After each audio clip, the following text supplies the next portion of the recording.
Grade 10, this is the first lesson in your fourth quarter. It's chromosomes.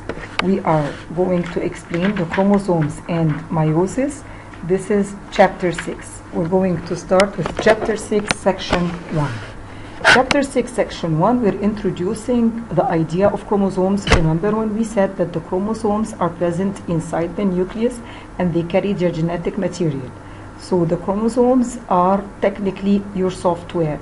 Whatever is written in your chromosomes is going to be transmitted all over your cells. The chromosomes, they make sure that, for example, if you lose a hair, you get a hair in place.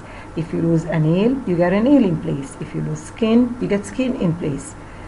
Because they are carrying all your software and they make sure it is copied the right way. We have two types of cells.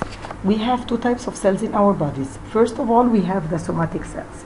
The somatic cells are also called the body cells. They are all of your body tissues and all of your organs, your spleen, your kidneys, your eyeballs. All of these are somatic cells. And then we have the gametes. The gametes are the sex cells. The sex cells are only present within the ova in females and in the sperms in males. So we have two types of cells in our body: the somatic cells that cover all over your body, and the sex cells that are present within your gametes.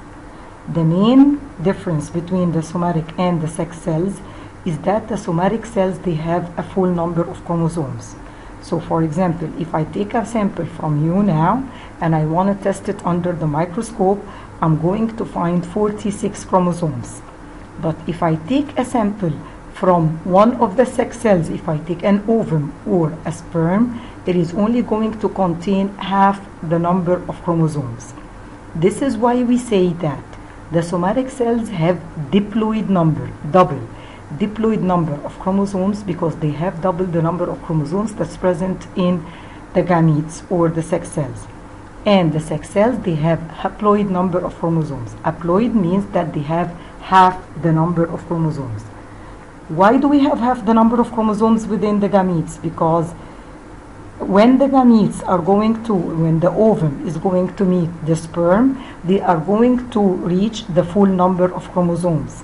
So now I have my somatic cells, it contains 46 chromosomes, but the sex cells, they only contain 23, because each of these sex cells should meet a sex cell from the other type, and then they make up an organism. By doing this, they reach the full number of chromosomes. Each one of your traits is represented. See here, the diploid number of chromosomes, these are present within all of your cells. The haploid number of chromosomes are only present within your gametes. Here, the chromosomes, they are always presented within your cells as homologous chromosomes. Why do we have, what does homologous chromosome mean?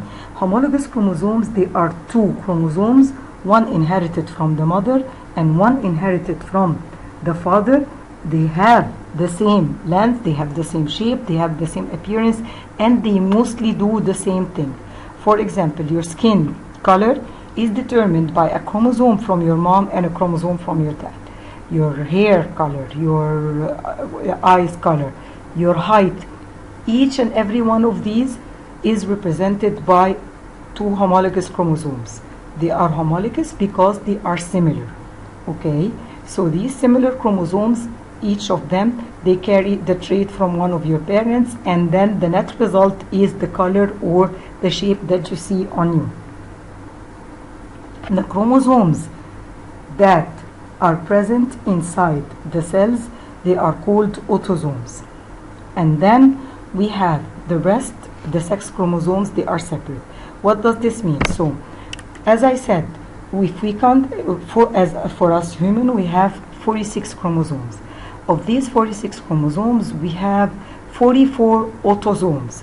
What do these autosomes do? They represent all of our body functions, shapes, and everything. They determine your cholesterol level, they determine your skin color, they determine your hair texture. everything. They determine even your blood sugar level.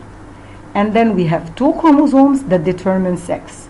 So we have 44 autosomes that represent every single function in your body, and then 2 sex chromosomes that represent your sex. For females, they have 44 autosomes and 2 X chromosomes. For males, they have 44 autosomes and 1 X and 1 Y chromosome. We all have 46 chromosomes, except 46 chromosomes, of which 44 are autosomes and then 2 are sex chromosomes. They represent your sex.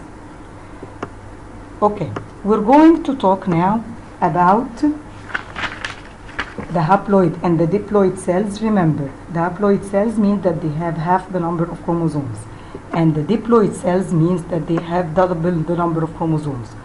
All of the cells in your body, they contain diploid cells, except for your sex cells, which are the ova in females and the sperms in males. They contain half the number of chromosomes. They are haploid cells.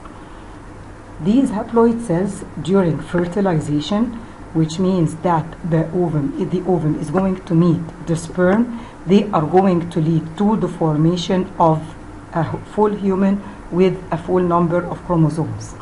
So diploid cells are represented all over your body, haploid cells only in your gametes. And through fertilization, during reproduction, they are going to lead to the formation of a full number of chromosomes.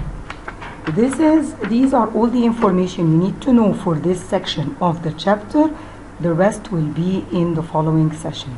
Thank you very much, grade 10.